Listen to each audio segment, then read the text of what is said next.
And so I invite you to take a breath with me now as we just dive deeper into this litany of Thanksgiving. And keeping in mind that Thanksgiving just doesn't happen once a year. It just doesn't happen just one day a year. It happens all the time. And it's so important. We are just reminded through this time that it's so important for us to really develop Thanksgiving, really develop gratitude, really develop appreciation. And when we do that, Thanksgiving, as the reading said, is a recognition of that divine presence when we give thanks. When we give thanks is a recognition of that divine givingness. When we give thanks, it is a recognition of the allness and the fullness of life. And so I invite you all to really get into giving thanks, really get into developing your own litany of Thanksgiving, your own litany of Thanksgiving, and doing it every day. When we make a list of things we're grateful for every day, and see something to be thankful for in every moment of every day, that's how we develop that litany of Thanksgiving. And it goes throughout the year, not just, as I said, in November. So let's take a deep breath together. Today's topic is each day brings its own. Each day brings its own. Each day brings its own. You know, I've been hearing a lot of people say they can't wait for 2020 to be over. They can't wait for the next year to come. They can't wait for this phase to pass. And I just listen because each day brings its own. Each year brings its own. 2020 brings what 2020 is bringing, and the next year will bring what it brings. Each day brings its own opportunities. Each day brings its own challenges. Each day brings its own fear. Each day brings its own faith. Each day brings its own possibilities. Each day brings its own. And so we have to live in each day. We have to live in each moment. We have to live in the now moment without rushing, without looking ahead, without trying to jump over this time, skip over this part so that we can get to the next part, because we don't know what the next part brings. We don't know what 2021 will be like. We know one thing for sure is it will be different. We pray and trust that it will be better. But those are all conditions. We don't know what 2021 will be. We do know what's happening today. And what we want to do is to learn to move through each and every moment of each and every day, each and live through each and every challenge, live through each and every possibility, live through each and every opportunity, live through each and every whatever it is that we find ourselves faced with. That's what we want to do each and every day, because each moment brings its own, each day brings its own. And what we do is to focus on that which is constant. We focus on the only thing that is real, and that is the allness and the fullness of God that is in each moment, that is in each day. And when we are focusing on that, then we can walk through each moment. We can walk through each day. We don't have to wait for 2020 to pass to live in this moment. We don't have to wait for 2020 to pass so that we can start doing something different. We have to start right where we are. We have to start right where we are, right here and right now. We have to be in this place, be in the now, right here, right now, right this moment, today. And when we are doing that, then we are living fully. We are living completely. We are living in the only thing that's real, and that is God. You know, I've gotten a lot of feedback over the last couple of weeks about a lot of different things about life in general, and particularly as, again, we still are in the election season, and people are still in the aftermaths of the election. We're still in pandemic season, and conversations and experiences, and people are still caught up in that. We are all still caught up in all those things. And so what the thing that I hear the most, the thing that I am aware of the most, that's coming from people who talk to me, who write to me, who call me, who text me, or whatever, is fear. There's so much fear. People are experiencing so much fear. People are still experiencing fear as a result of the election, of the atmosphere, the divisiveness, and things that we talked about last week and have been talking about for weeks. And people are dealing with fear of dealing with walking through this time of a pandemic, of a global pandemic. Fear of the unknown, fear of not knowing what's going to happen next, fear of not knowing what we do next, how we do whatever, you know. let's take a deep breath. That's the first thing we have to do is take a breath and step back. Take a breath and step back. Take a breath and step back. Because fear of the unknown is something we've all, well, the unknown is something that is always with us. We have never known what was going to happen next. We have never known what was going to happen down the road. We have never known any of that. So the fact that we don't know what's going to happen next when it comes to the pandemic, that's nothing new. We don't know what's going to happen next with the new administration coming in. That's nothing new. We've never known. We always thought we did, but we've never known. So when we can just be in a place of coming back to what is really real for us. You know, someone said that the only crisis we face is fear, because in fear, we begin to believe in the reality of the crisis. The only crisis we face is that of fear, because when we are in fear, we begin to believe in the reality of the crisis. What we want to believe in that is the only thing that is real. The only thing that is real is the power and the presence of God. The only thing that is real is that which is changeless. The crisis comes up because we start to think that the facts that change, the facts that are temporary, the facts that are transitory are real. They're facts. The truth is that behind all that is God. Behind all that is the only thing that is ever changed less. And when we can return unto God, when we can return unto that presence, that power, that allness, that fullness that is God, that is always right where we are, then we can be in that place of faith. We can be in that place of faith. We can be in that place of faith and gratitude for recognizing that we're hitching our wagon to the star that is God, and we're walking forward in the faith that God is always right where we are, always guiding, always directing, always protecting, always taking care of us. I say this all the time. And I will continue to say this all the time, because it is the only thing that is real, that God is the only thing that is real, that is always with us, that is always with us. So what I'm inviting each of us to do is to recognize that each day brings its own things to be afraid of. Each day brings its own opportunity for faith. Each day brings its own good. Each day brings its own good. And so what we want to do is to live in an expectancy of good. Expectancy of good. Let me give thanks for what this day is bringing. Let me give thanks for the good that I know is coming this day. I give thanks in advance for the good things that are happening right now, for the good things that are happening right now. And then start to enumerate those things in your life. Start to enumerate those things in your life. One of the things I really want to impress on each of us this day is to start to take responsibility for your own consciousness. Start to take responsibility for your own consciousness. We're the only ones who can control our consciousness. Our consciousness is up to us. It isn't up to somebody else or them or whoever, anything outside ourselves. Our consciousness is up to us. Take responsibility for your own consciousness, because everything is about consciousness. Everything is about consciousness. We cannot experience that with which we are not aligned in consciousness. So we want to make sure that we are taking responsibility for our own consciousness. If we are walking around in a consciousness of fear, what are we going to do about that?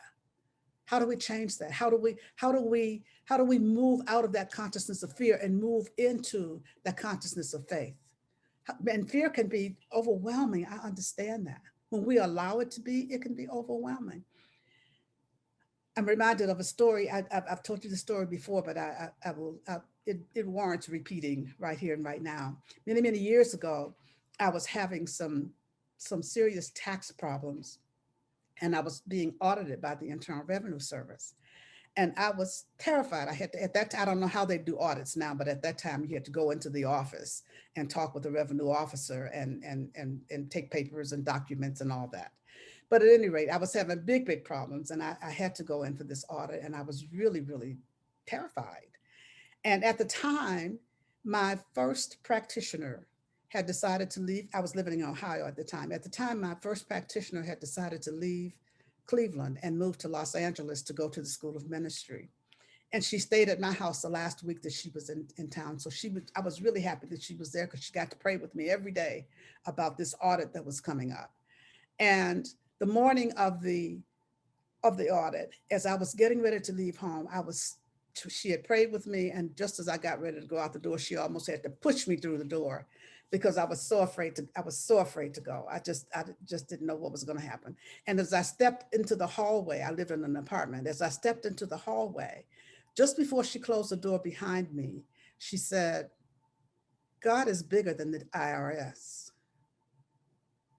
God is bigger than the IRS. And I stopped in my tracks and I turned around and I said, what did you say? And she said, God is bigger than the IRS. And I looked at her and I said, are you sure? She said, God is bigger than the IRS. Do you know, I have never forgotten that. I felt my life change at that moment. I knew that there had been a big shift. I didn't know exactly what had happened, but I knew that something resonated so deeply within me. When she said to me, God is bigger than the IRS, and I really, really got that. Because at that time, there used to be a time when people were really afraid of Internal Revenue Service and being afraid of being audited. And for someone to tell me that God is bigger than the IRS, wow, that's pretty big. That's why I had to ask her, what are you telling me? That has been my mantra. That's been my mantra for years. When something comes up that I'm really getting caught up in fear about, or I'm really getting concerned about, or I'm really finding myself worried about, those words ring out for me. God is bigger than the IRS. God is bigger than the IRS. And you know, when we start to really let that sink in, that's really a big deal. That is the beginnings of taking responsibility for your own consciousness. That's when I began to take responsibility for my own consciousness. I wasn't even a practitioner at the time. I was reasonably new to religious science and certainly with working with a practitioner. But when she told me that, and whenever we talk periodically, maybe 2, 3, 4 years pass without us talking, and then we talk again, and then we laugh about the fact that God is bigger than the IRS. And so what I'm saying to you is God is bigger than any politician. God is bigger than the government. God is bigger than COVID. God is bigger than all of that. When you find yourself in fear about anything, let that be your mantra. God is bigger than this. God is more than this. God is bigger than, name it, name it, whatever it is you want to name it. Just knowing that God is bigger than that. That's the big thing for us to keep in mind. That's how we start to take responsibility for our own consciousness. When we state that truth, when we believe that truth, when we live in that truth, that God is bigger than whatever the condition may be. Because when we are focusing our attention on next year or 2020 or what's happening now or who's in office and who I voted for and what, all those are conditions. All those are conditions. When we're focusing on things that can change, those are conditions that we're focusing on. We want to focus our attention on that which never changes, that which never changes, that which is always the same, that which is always right where we are, that which is always, always bigger than anything, any experience that we can have, any condition that we can have, anything that comes up in our lives. When we keep that in mind, then we're taking responsibility for our own consciousness. Because what we do is develop a mantra. If that isn't the one that you like, develop one that you like, use other ones. But the consciousness we want to have is to know that God is the only power. God is the only presence. God is the only mind. God is the only intelligence. God is the only. God is the only. And that onlyness is our very life, our very life, our very life. You know, science of mind teaches that there's a power for good in the universe and we can use it. Well, that power for good is God. That power for good is God. And when we align ourselves with that power, then all things are made new. All things are made new, and we can release and let go of waiting for something, a new day to come, or waiting for something else to happen, or waiting for somebody to change, or waiting for some condition to change. We align ourselves with the changeless. We align ourselves with the changeless, and then that's when we have that consciousness shift. That's when we have that consciousness shift. And that's how we take responsibility for our own consciousness, changing the way we see things, changing our perspective about things, changing the way that we think about things, changing our thoughts, being mindful, minding your mind, watching your thoughts, because our thoughts dictate our attitudes, our thoughts dictate our experiences, our thoughts dictate our emotions, our thoughts dictate our words, our thoughts dictate our actions. As I said, our thoughts dictate everything. Our thoughts dictate everything. And so when we are watching our thoughts and paying attention to what we're thinking, if when we find that we are thinking a certain way, then changing that thought to whatever it is we want it to be, changing our thought to whatever it is we want our experience to be. Ernest Holmes says, change your thinking, change your life. At first, we have to know what we're thinking. We have to know what we're thinking. So in order to change your thinking, you got to watch your thoughts so you know what you're thinking. You know what you're thinking. Oftentimes, we can look at our experiences and tell what we're thinking, because thoughts are things, and we bring into our experience that which we are thinking. Holmes also says that man, by his thinking, can bring into his experience anything that we desire, as long as we're thinking correctly and becoming the living embodiment of our thoughts. Man, in his thinking, can bring into his experience whatever he desires, so long as he's thinking correctly, number one, and he becomes the living embodiment of his thoughts. The key to that is thinking correctly, thinking things that are true, thinking that which is real, thinking things that are uplifting, that are positive, that are forward moving. That's how we change our thinking and change our life, because we're thinking correctly. And then by thinking correctly, we have to become the living embodiment of our thoughts. So if in correct thinking, we're thinking that there's only one life and that we are all a part of that one life, then we have to become the living embodiment of that in every moment of every day. We have to live like we believe and like we know that we are living, that there is only one life and that we are all a part of that one life. We can't live in separation and think there's only one life, and then do things that are separate, and talk things that are separate, and think things that are separate, and live in separation from each other, and live in separation from God, do those things that are not in keeping with oneness. We have to think correctly and then become the living embodiment of our thoughts, become the living embodiment of our thoughts. It's all about us. And I've said to you before, and I say it over and over again, that regardless of what our mothers told us when we were kids, that it's not all about you. I'm saying to you, yes, it is. It's all about us. It's all about us. It's all about you. It's all about what you are thinking. It's all about what you are doing. It's all about how you're living your life. It's all about what's going on in your mind. It's all about whether you are worrying more than you are praying. It's all about whether you are more focused on the facts than you are on the truth.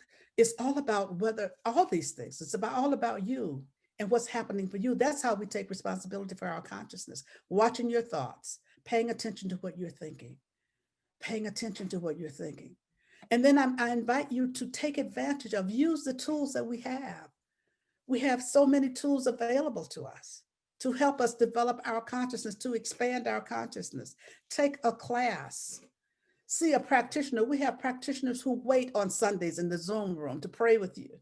If you're having a difficult time moving through this time, if you're having a difficult time moving through the fear, if you're having a difficult time remembering who you really are, see a practitioner, call a practitioner. They're waiting to pray with you.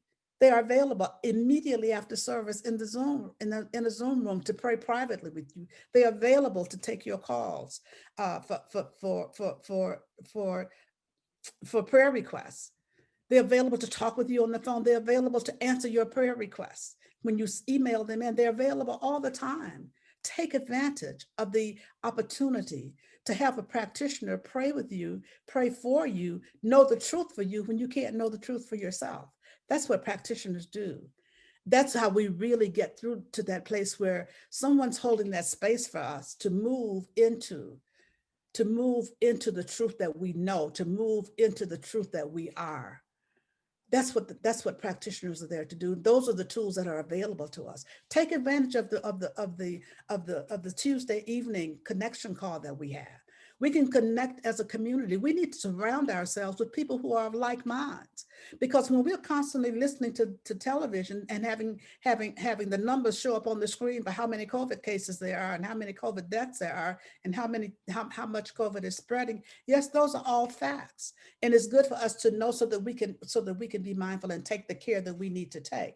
But we need someone who knows the truth and see beyond those appearances when we can't see beyond the appearances to the truth.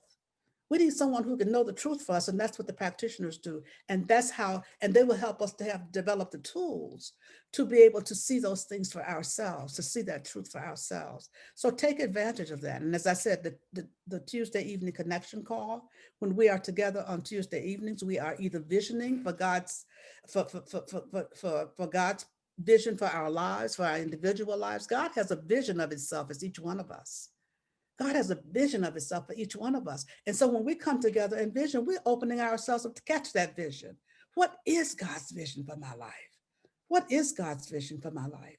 And so that's what we do on some Tuesday evenings. And then on the opposite Tuesday evenings, we're having conscious conversation, either about what we're talk about on Sunday or other issues that may come up in our lives during the week as we go through this time. This is how we stay connected.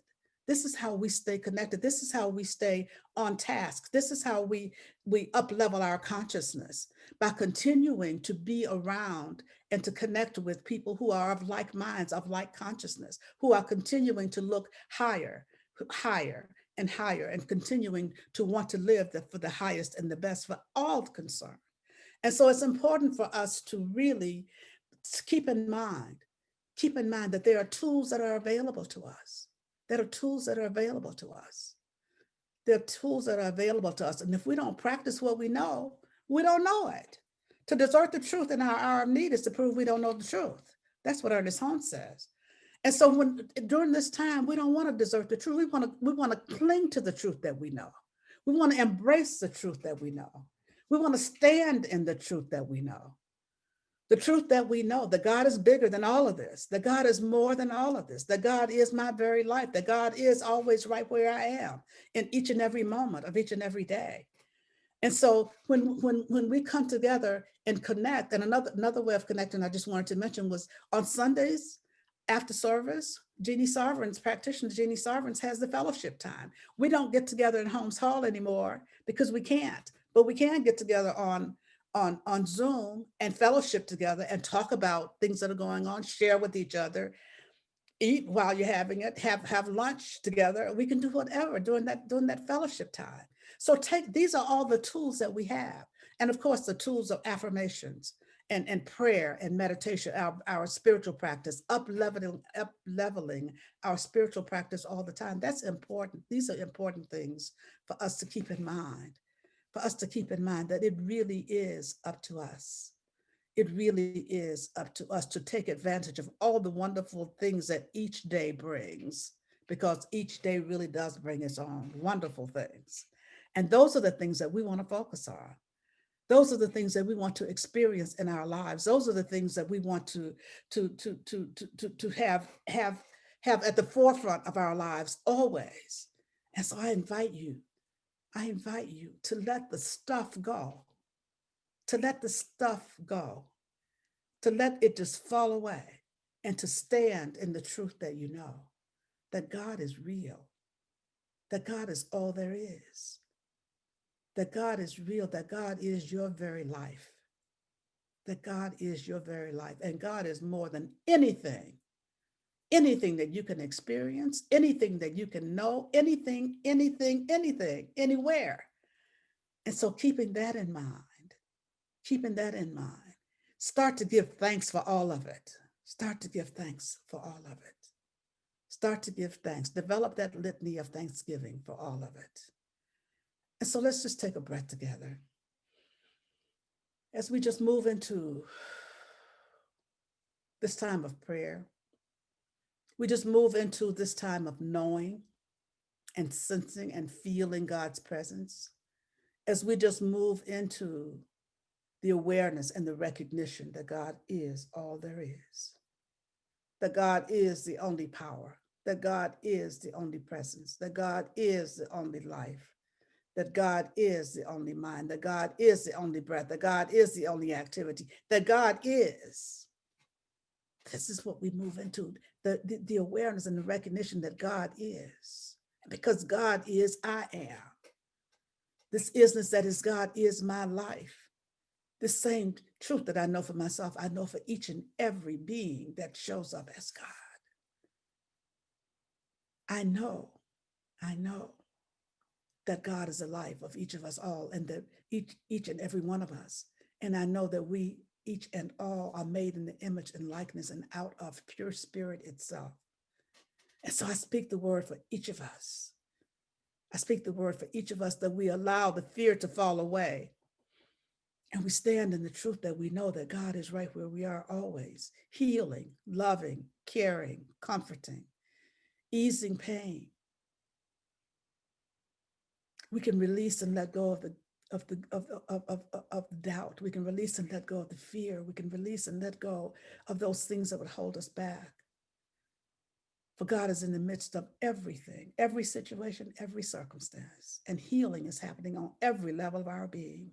Any sense of separation from God that we may have is healed right here and right now. But the word that's being spoken and our standing in the truth that we know that God is all there is. That one power, that one presence from which I can never be separate, from which none of us can ever be separate. And so I speak a word specifically for healing in the body temples of anyone who needs healing this day, knowing that every cell or organ, tissue, function of our bodies is filled with the radiant healing presence of God that is in the midst of every situation, everything that's going on, everything in our body temples, no matter what we name it, no matter what we call it, the wholeness and the fullness of God is in the midst. Healing right now. Every situation or circumstance that comes up in our bodies of affairs, God is in the midst of it. That healing presence of God, that healing presence of God, that loving presence of God is in the midst of it.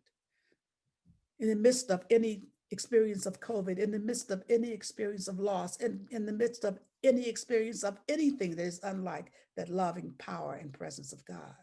God is in the midst of it all. And healing is happening right here and right now by this word that's being spoken. And so we just take a breath together as we just move into that place of opening the circle of prayer so that you may speak the names of anyone you'd like held in prayer this day. You may speak their names silently or aloud, but you may speak them now.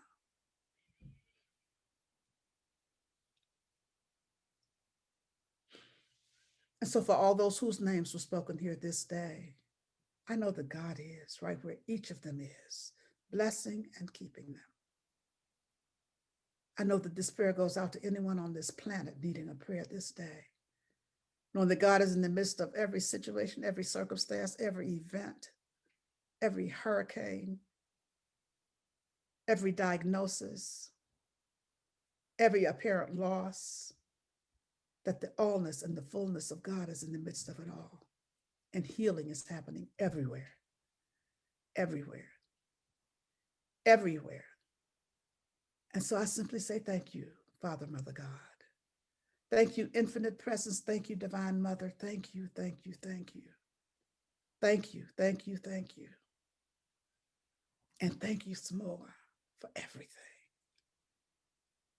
I know indeed that all is well, for I know indeed that all is God. And so it is.